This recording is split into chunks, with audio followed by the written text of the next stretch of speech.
Hello, alo mengalaba, chano dekene issue nama nine hosel ubare lo chano khotalo phyashi ka phunpya de aya bo no chano aya khon aya de era ku chano we mya chin de bo no chano yau ji de ayaw chi si de atata ma le da take ayan yi ji de lo chano yau ji de bo no chano ro atata pyaung le phu phit de chano ro phaya ne ta yai ne ka phu phit de chano ro phaya ne bu phi ma achong wen phu phit de so ra ku chano ayon so pyo pya chin ba de so ro chano so taw yin ne phya shin ka chano ko ba phun pya da shi le so ro le ne tam phu tha ba lo phya shin ka chano sa ka pyo ra phit de chano ro ta kha ta le chan ko so taw na a phim ya de a chain ne shi ne bo no ta kha ta le cha yin ဖျားတခင်ကဂတိပေးတယ်တာပေမဲ့ဖျားတခင်ရဲ့ဂတိတော့ကျွန်တော်တို့အသက်တာမှာတည်ရောက်မှုမရှိတဲ့ဟာတွေရောရှိတယ်ဒီကြမှာဖျားတခင်ရဲ့ကောင်းကြီးဖျားတခင်အနှုတ်ကပတ်တော်ကျွန်တော်တို့အသက်တာမှာတည်ရောက်မှုမရှိတဲ့အချိန်တွေရောရှိတာဖြစ်တယ်ဆိုတော့ဒါပေမဲ့ဖျားရှင်ကကျွန်တော်ကိုဒီမနေ့ကျွန်တော်ကိုခွန်အားပေးတဲ့အရာတစ်ခုနဲ့ပေါ့နော်ကျွန်တော်ခွန်အားပေးခြင်းပါတယ်ဆိုတော့ဖျားရှင်ကကျွန်တော်ပါစကားပြောလေဆိုတော့လဲနဲ့ပေါ့နော်တာဖို့ထားဖို့ အရင်ရေးကြည့်တဲ့ဆိုတာကျွန်တော်ကိုပြောပြတာဖြစ်တယ်ဆိုတော့ကျွန်တော်တို့စံစာထဲမှာအဓိကရှင်ယာကောအခန်းကြီး1ပေါ်နော်အငယ်9ကနေ10ထိကျွန်တော်ဖတ်ချင်ပါတယ်တင်တို့တွေတဆုံတယောက်တော်သူတွေပညာကိုလှူလေကဲရဲ့ပြစ်တင်ချေကိုပြုတ်တော်မမူပဲခတ်သိမ်းတော်သူတို့အားစေတနာစိတ်နဲ့ပေးတော်မူသောဖရာသခင်ကိုတောင်းစေတောင်းနှင်ရလိမ့်မည်တော့ရတွင်တွေးတော်ခြင်းမရှိပဲယုံကြည်သောစိတ်နဲ့တောင်းရမည်တဲ့တော့ရတွင်တွေးတော်ခြင်းမရှိပဲယုံကြည်သောစိတ်နဲ့တောင်းရမည်ကျွန်တော်တို့စူတောင်းတဲ့ခါကျန်ပေါ့နော်တွေးတော်ခြင်းမရှိဘူးအမတန်ရန်ရေးကြည့်တာဖြစ်တဲ့ ကိုပန်ဒီအနာယောဂငယ်ဖို့အတွက်ကိုဆူတောင်းနေတာပေမဲ့ကိုပစက်ကတာတောင်းနေတာကိုနှခါကတာလှုပ်နေတာပေါ့နော်ကျွန်တော်တို့အတွေ့ကဒါတကယ်ရောဖြစ်နိုင်ပါမလားပေါ့နော်တိတ်ပြင်းမှယုံကြည်မှုမရှိဘူးတခါတလေကျန်ကျွန်တော်တို့ဖျားချောင်းတွားနေတောင်မှအတွေ့ကတချမ်းနေရာမှာရောက်တယ်အဲ့ဒါကစိတ်နှခွရှိတာဖြစ်တယ်ပေါ့နော်ဥပမာဖျားရှင်ကိုကိုကွေးနေတောင်မှပေါ့နော်တခါတလေကျကျွန်တော်တို့အတွေ့ကတချမ်းနေရာမှာရောက်တယ်ကိုဆူတောင်းတယ်အခြားသောဘာသာစကားပြောနေရင်တောင်မှကိုအတွေ့ကပါလေတချမ်းနေရာမှာရောက်တာဖြစ်တယ်ပေါ့နော်ဆိုတော့အဲ့ဒါဖျားတခင်ကပါလဲပြောတာလဲဆိုတော့တွေးတော်ခြင်းမရှိနဲ့တဲ့တွေးတော်ခြင်းမရှိနဲ့အမှဆက်ဖတ်မယ်ဆိုတွေးတော်ခြင်းရှိတော်သူကလေခဲရွေ့လှုပ်ရှားတတ်တော်လိုင်းတပူနဲ့တူဤတဲ့တခါတလေကျန်ကျွန်တော်တို့ခက်ခဲတွေဒုက္ခတွေကြုံလာပြီဆိုတွေးတော်တယ်နာကောဒါတကယ်ကူရောရအလိုတော်ဖြစ်မလားပေါ့နော်ကျွန်တော်ဒီလိုလောက်တာတကယ်ကူရောသဘောတူပါရဲ့လားပေါ့နော်အဲ့လိုအများအားတွေးတော့တာဖြစ်တယ်အဲ့လိုတွေးတော့ချီရှိတယ်ဆိုရင်ဗာလဲဖယားဖျားတခင်ကပါပြောနေဆိုလိုင်းတပိုးနဲ့တူတယ်တဲ့ဥပမာညာဘက်မှာလေတိုက်တယ်ဆိုရင်ညာဘက်ကိုရိုင်းနေပေါ့ညာဘက်ကိုရိုင်းနေပေါ့နော်ဥပမာလေကဘက်မှာတိုက်တယ်ဆိုရင်ဘက်ကိုရိုင်းနေပြောချင်တာကလေတိုက်တဲ့ဘက်ကိုခဏရိုင်းနေဟိုတယောက်ကဒါပြောတယ်ဆိုရင်အော်ဟုတ်တယ်နော်ဆိုပြီးမှဟိုတယောက်ရနောက်ကိုလိုက်ပေါ့နော်ဒီတယောက်ကဒါပြောတယ်ဆိုရင်အော်ဟုတ်တယ်ဆိုပြီးမှဗာလဲအဲ့ဒီတယောက်ရနောက်ကိုလိုက်တယ်ပေါ့နော်ဆိုတော့ရိုင်းနေတင်းငယ်မှုမရှိဘူးအဲ့ဒါကိုပြောတာဖြစ်တယ်ပေါ့နော်ကျွန်တော်တို့ဆက်ပြမဖတ်မယ်ဆိုရင်ထို့တော်သူတွေစိတ်နှခွရှိတော်သူပြုလေသမျှတို့၌မတည်ကြည်တော်သူဖြစ်၍ထာဝရဘုရား၏လက်တော်မှတဆုံးတစ်ခုကိုမြရမည်ဟုမထင်မှတ်စေနဲ့တဲ့တကယ်အရင်ကျမ်းတာဖြစ်တယ်ပေါ့နော်အဲ့လိုခဏရိုင်းတဲ့လူတွေပေါ့နော်ဟိုဘက်သွားလိုက်နောက်တစ်ခါကျန်တဲ့ဘက်ပြောင်းလိုက်စေခဏအပြောင်းလဲလုပ်တဲ့လူတွေကိုတဲ့ဖျားတခင်ကပါလဲဘာပြောလဲဆိုတော့မလဲငါစီမှာဘာမှရမယ်လို့မထင်မှတ်စေနဲ့တဲ့ဆိုတော့ကျွန်တော်တကယ်နဲ့အားပေးခြင်းနဲ့လဲနဲ့တန်ဖိုးထားရအောင်ကို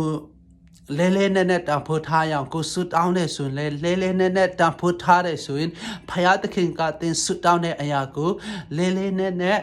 နားထောင်ပေးမှဖြစ်တယ်ကိုနောက်ကပတ်တော်ဖတ်တဲ့ဆိုရင်လည်းပါလေနဲ့တန်ဖိုးထားဆိုရင်နောက်ကပတ်တော်ဖတ်ရအောင်အဲ့လိုနောက်ကပတ်တော်ဖတ်တဲ့ဆိုရင်ဘုရားရှင်ကလဲနဲ့တဲ့အရာတွေကိုကျွန်တော်တို့ကိုဖွင့်ပြမှာဖြစ်တယ်ပေါ့နော်ကိုဘုရားကြောင့်တွားတဲ့ဆိုရင်လည်းကိုလဲနဲ့တန်ဖိုးထားဆိုရင်ဘုရားရှင်ကိုကိုးကွယ်ရအောင်အဲ့လိုကိုးကွယ်တဲ့အချိန်မှာဘုရားရှင်ကတင့်ကိုပါလေလဲနဲ့တဲ့အရာတွေဖွင့်ပြမှာဖြစ်တယ်အဲ့လိုကိုးကွယ်တဲ့အချိန်မှာဘုရားရှင်ကတင့်ကိုစကားပြောမှာဖြစ်တယ်အဲ့လိုကိုးကွယ်တဲ့အချိန်မှာဘုရား ရှင်ကတင်အသက်တာမှာတင်မလုံနိုင်တဲ့အရာတွေမဖြစ်နိုင်တဲ့အရာတွေတင်ရဲ့အသက်တာမှာဘုရားရှင်ကဖြစ်စေမှာဖြစ်တယ်သူရဲ့ဘုန်းတော်ထင်ရှားမှာဖြစ်တယ်အဓိကပါလဲဆိုတော့ကိုဘုရားနဲ့ကိုရဲ့တွာလာခြင်းအသက်တာမှာကိုဘုရားသခင်ကိုဘလောက်ထိလေးနဲ့ပေါ့နော်ဘလောက်ထိတန်ဖိုးထားဆိုတာ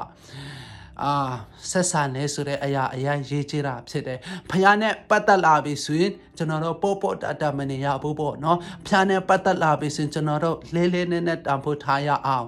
တခါတလေကြောင့်ကိုအလှငွေပေးတယ်ဆိုရင်ဘယ်လိုပြောမလဲကျွန်တော်အသက်တာမှာကျွန်တော်တခါတလေရောပြန်စဉ်းစားတယ်အလှငွေပေးတယ်ဆိုရင်လည်းကိုတခါတလေလေးနဲ့မပေးဘူးပေါ့နော်ပြောမယ်ဆိုပို့တ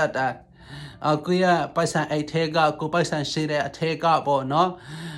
ဘာမှတိတ်တုံးလုံးမရတဲ့ဟာတွေကျွန်တော်တို့တစ်ခါတလေချမ်းပေးတာပေါ့နော်အငယ်ဆုံးအသေးဆုံးအဲ့ဒီဟာလေးတွေပေးတာဖြစ်တယ်တစ်ခါတလေချမ်းကျွန်တော်တို့လေးနေမှုမရှိဘူးပေါ့နော်ဒါငါဖယားသခင်ကိုချစ်တဲ့အနေနဲ့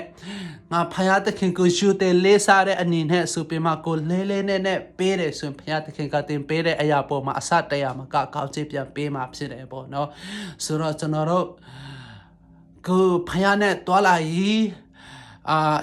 အင်္ဂလိပ်လိုပြောမယ်ဆို in your walk with God ဖယားနဲ့တွာလာရေးအသက်တာမှာ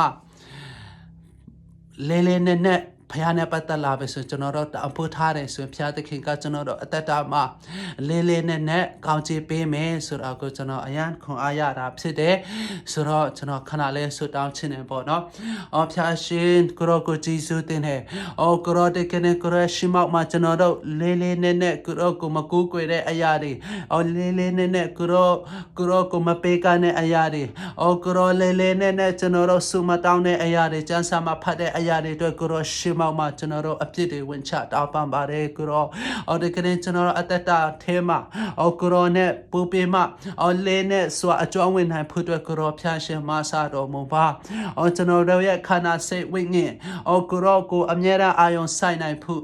ကိုရောဆုတောင်းနေဖြစ်စေကိုယ်ွယ်တွေဖြစ်စေဖျားကြောင်းသွားတွေဖြစ်စေဒေသနာဖတ်တွေဖြစ်စေနှုတ်ကပတ်တော်ဖတ်တွေဖြစ်စေကိုရောကျွန်တော်တို့အသက်တာထဲမှာလေးနဲ့ဆိုကိုရောကိုတာရွေးအာယုံဆိုင်နိုင်ဖို့အတွက်ရောက်ချင်းစင်နိုင်ကောင်းချီးပေးတော်မူပါရာဘာခါရီစီခိရာပါရာဘာခါရီစီကိုရောကျွန်တော်တို့ရောက်ချင်းစီတဲ့အသက်တာထဲမှာစိတ်နှခွမဖြစ်တော်သူတွေဖြစ်ဖို့အတွက်ကောင်းချီးပေးပါစိတ်နှခွရှိတဲ့အတွေးတွေစိတ်နှခွရှိတဲ့နှလုံးသားတွေစိတ်နှခွဖြစ်စေတဲ့မတည်ငြိမ်စေတဲ့အရာတွေအားလုံးယေရှုနာမ၌ဖေရှားပါတယ်ရာမာခါရီစီခိရာပါရာဘာခါရီစီကရောရာဘာခါရီစီခိရီ